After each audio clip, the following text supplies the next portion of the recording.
நம்ம விஜய் சார் தன்னுடைய அரசியல் கட்சிய ஸ்டார்ட் பண்ணியதற்கு வாழ்த்து தெரிவித்தது மட்டும் இல்லாம, அவருக்கு ஆதரவாகவுமே, அவருடைய செயல்பாடுகள் குறித்துமே நம்ம இயக்குனர் பார்த்திபன் அவர்கள் தொடர்ந்து கருத்து தெரிவித்துட்டு இருந்தாரு. இந்த நிலையில தான் அண்மையில பிப்ரவரி 20ஆம் தேதி அவருடைய எக்ஸ் தளத்துல பதிவு ஒன்றை போட்டிருக்காரு. அதுல விஜய் சார் தன்னுடைய கனவுல வந்ததாக குறிப்பிட்டிருக்காரு. அந்த பதிவுல நேற்றிரவு நேற்றைய நண்பரும் இன்றைய தாவேகா தலைவருமான திரு விஜய் அவர்களுடனான உரையாடல், பட்ஜியும் தேநீர் ருசித்தல், வெளியில ரகசிய அரசியல் வியூகம் அமைத்தல், இப்படி விடிய விடிய நீண்ட சுவாரஸ்ய நிகழ்வுகள். சரி, அதை பதிவு செய்ய ஒரு செல்ஃபி எடுத்துக்கொள்ளலாமே அப்படின்னு பார்த்தா, அது கனவு.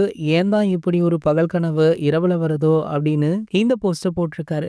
இவர் பாத்தீங்கன்னா பல விஷயங்களை சூசகமாகவே சமூக வலைதளங்கள்ல தெரிவிப்பாரு.